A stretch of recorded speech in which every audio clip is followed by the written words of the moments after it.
And today, so we're going to be talking about GoG.com, which is used to be called goodoldgames.com, but now they've started allowing newer games past the year 99 or older or younger. I mean, they've decided to switch it over to GoG.com. It reminds me of the Game Show Network was this terrible game show fucking channel on cable, deep cable. So it was called the Game Show Network because they played a large selection of different game shows. And at a certain point, I guess I can't remember what they started putting on there, but much like MTV eventually moved away from showing music videos and decided to go for reality TV and terrible real world knockoffs. The music in music television didn't really work anymore. So they switched from Game Show Network to just GSN. That's it. That's all it's known as. It's just an acronym that means fucking nothing. So they've now GOG.com has now sort of, I guess, done that, which is odd, but whatever.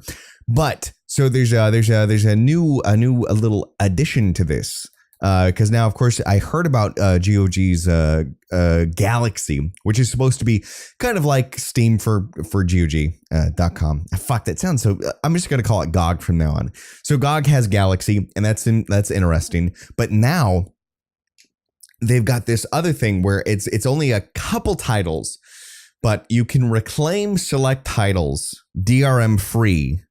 If you have the original game key from your box copy.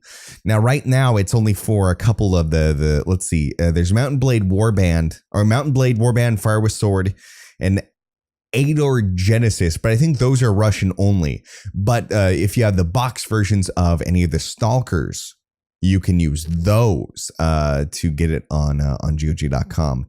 And then I think you can get it free, it looks like. I wonder.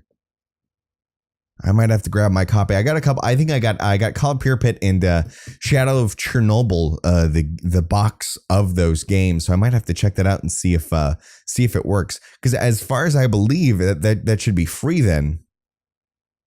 Let's see, no activation or online connections, which is nice. But I find this really interesting that and this is just the beginning. So it's only about 7 games that you can do so far. 6, I mean. And 3 of those you can only do in Russia because for whatever reason. But it's interesting that they are now bringing these older games that you might have a boxed copy of, but you don't want to re-buy it.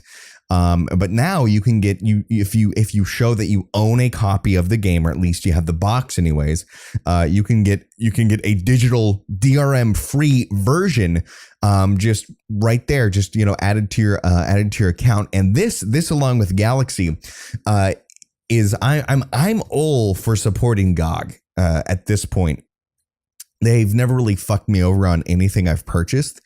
And out of all the other digital online storefronts, GOG is really the only one that's giving you something that Steam cannot, which is, of course, the DRM freeness of everything. Which, we've had Origin, we've had the Uplay from fucking Ubisoft, we've had other storefronts, but none of them have really anything over Steam. Overall, Steam's better than any of those websites, any of those other services. But the one thing that Steam cannot give you is games DRM free. Which is, to me, that is really important for the future of video games. You got to have a way. The problem, Steamworks is nice. The integration is great. But if you don't have a DRM free version, and at some point, if God forbid, Steam ever goes under or Steam gets destroyed or something happens, Steam is no longer around and you don't have that connection. And if Valve is unable to give the unlock codes or whatever, your game's fucked. So you bought this game and you're fucked. You can't play it anymore. And to have DRM free versions of a lot of these games floating around just means that in 30 years time, these games have a potential, at least a potential, to be enjoyed later on. I mean, it's the whole thing with the cartridges and old video games like that, and sort of the collecting of them is great, but like at some point, every single NES card is going to stop working. Especially the original ones, they're just going to deteriorate at a certain point. Probably not within my lifetime, but maybe during my golden years at the very end. But so, and that's why, ROM dumps are super important, because having a digital version of this stuff is at least is a big step towards true preservation. I mean, imagine, a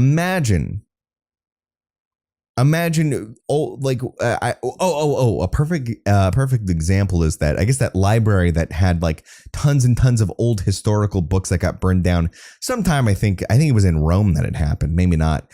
And obviously, I mean, some people might argue, but video games may not be as important as a lot of the literature that's out there, but it's still something that needs to be preserved. I feel it's like old movies.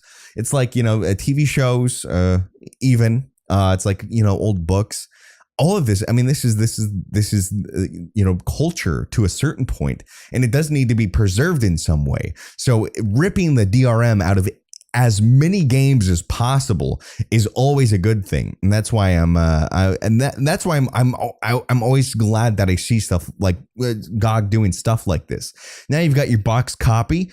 Fuck, if your CD breaks or whatever, now you've got a DRM free version that you can just pop into it. And there's going to be more titles that they're going to be adding to this. So if you have any of those old game boxes, you might be able to pop those game keys in, get it free on GOG, and keep it forever. Show your kids it if you happen to actually want to breed, which is kind of disgusting. But again, and this is true competition for Steam. Steam can't do this. Actually, well, some of it can. There was a couple boxes.